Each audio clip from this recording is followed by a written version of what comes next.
لوگوں، میں یہ پیغام دینا چاہتا ہوں کہ جو کچھ اس ملک میں ہو رہا ہے یہ کسی قیمت پر جمہوریت نہیں ہے، اور نہ یہ نظام انتخاب ہے، اور نہ اس طریقے سے کبھی تبدیلی آئے گی۔ آپ اگر تبدیلی چاہتے ہیں تو اس کا راستہ فقط ایک ہے۔ اب میں اس طرف آ رہا ہوں۔ تبدیلی میں نے کہا نہ طاقت اور بندوق سے آئے گی، یہ دہشت گردی کا راستہ ہے۔ تبدیلی نہ فوج کے ذریعے آئے گی، آمریت کا راستہ ہے۔ اور میں نے کہا نہ موجودہ نظام انتخاب کے ذریعے تبدیلی آئے گی، یہ کرپشن کھولنے کا راستہ ہے۔ اب آخری بات سن لیجئے، تبدیلی کیسے آئے گی؟ اس نظام انتخاب کے خلاف بغاوت کے لیے کھڑے ہو جائیے، تبدیلی کا راستہ ہے۔ مسترد کر دیجئے اس نظام انتخاب کو، اس مونوپولسٹک کرپٹ الیکٹورل سسٹم کے خلاف کھڑے ہوئیے۔ آپ پوچھیں کس طرح؟ یہ نظام انتخاب آپ کا حسنی مبارک ہے، آپ کے ملک کا۔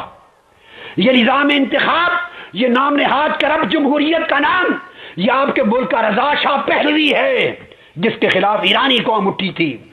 یہ نظام انتخاب آپ کے ملک کا حسنی مبارک ہے جس کے خلاف مصر کی قوم اٹھی۔ یہ نظام انتخاب آپ کے ملک کا قذافی ہے جس کے خلاف لیبیا اٹھا۔ اس نظام کے خلاف اس طرح اٹھیے جس طرح ٹیونس کے لوگ اٹھے، تختہ الٹ دیا۔ لیبیا کے لوگ اٹھے، تختہ الٹ دیا۔ مصر کے لوگ اٹھے، تختہ الٹ دیا۔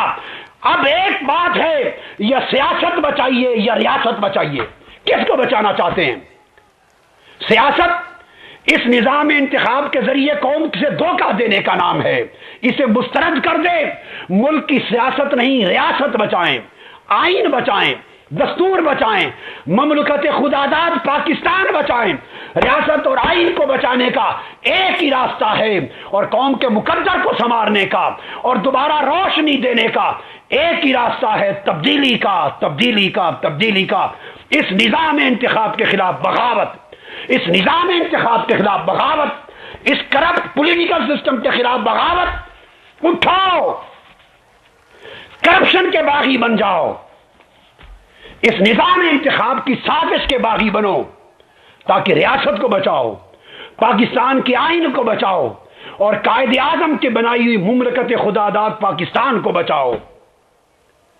جب اس کے ساتھ اٹھیں گے، اس وقت کوئی لیڈر نہیں تھا، لیبیا میں کوئی لیڈر لیڈ نہیں کر رہا تھا، ٹیونس میں کوئی لیڈر نہیں تھا، مصر میں کوئی لیڈر نہیں تھا، ایران میں خمینی بعد میں 15 دن بعد آیا، رضا شاہ پہلوی فلائی کر کے ملک چھوڑ کے جا چکا تھا۔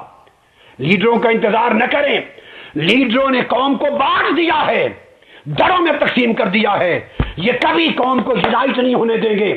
نظام کے خلاف بغاوت پر قوم خود قیادت کرے۔ اگر گھر بیٹھ کر مر جانا ہے بھوک سے، افلاس سے اور دہشت گردوں کے ہاتھ سے، تو باہر نکلو، عزت کی موت مرو۔ اس قوم کو زندہ کرنے کے لیے اس فرسودہ کرپٹ نظام کے خلاف بغاوت کریں، اس الیکشن کو مسترد کر دیں، پوری قوم یکجا ہو کر سڑکوں پر آئے۔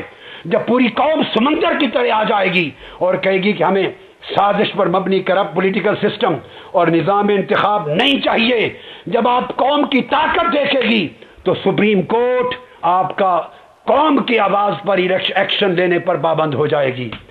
پھر ایک ایسی حکومت چاہیے جو دیانتدار، معتمد، نالجبل لوگوں کی حکومت 3-5 سال کے لیے آئے، جس کو سیاسی انتخابات نہیں لا سکتے۔ سپریم کورٹ کی کانسٹیٹیوشنل انٹرونشن، آئینی انٹرونشن کے ذریعے، فوجی نہیں، غیر فوجی اور غیر سیاسی، ٹرسٹ وردی، معتمد، ایماندار، قابل، نالجبل لوگوں کی ایک حکومت چاہیے، جس میں ہر طبقے کے نمائندہ افراد لیں۔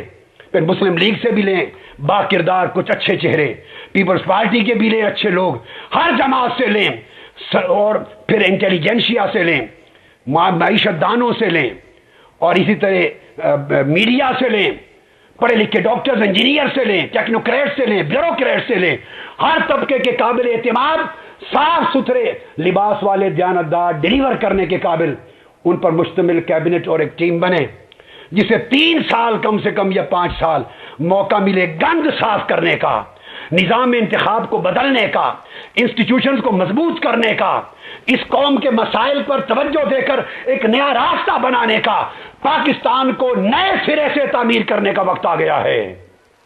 اور نئے سرے سے تعمیر اس فرسودہ نظام انتخاب کے ذریعے نہیں، اس کے خلاف بغاوت کے ذریعے ہوگی۔ اٹھو، پاکستان کو پھر سے A1 سے شروع کریں، اور اس کو سنوارنے کے لیے ہم فرسودہ نظام کو اس عظیم قومی بغاوت کی شکل میں مسترد کر دیں، تاکہ ریاست بچا لیں، آئین بچا لیں، ملک بچا لیں اور قوم کو بچا لیں۔ یہ میرا پیغام ہے۔ اس کے ذریعے انشاءاللہ ایک روشن سویرا طلوع ہوگا۔ ایک ڈاکٹر مہاتیر محمد چاہیے اس قوم کو ایک موضع تنگ چاہیے، اور آج کے دور کا ڈاکٹر مہاتیر محمد چاہیے، تاکہ پاکستانی قوم کو ایک وحدت ملے، ایک جہت ملے، سمت ملے، کردار ملے، یونٹی ملے، پلاننگ ہو، ڈیولپمنٹ ہو، ترقی ہو، گڈ گورننس کی بنیادیں رکھی جائیں، اور جمہوریت کے نئے خد و خال وضع کیے جائیں، نیا نظام انتخاب بنایا جائے، تاکہ نئی قیادت کو ابھارنے کے لیے راستہ ہموار ہو سکے۔ یہ واحد راستہ ہے میری سمجھ میں۔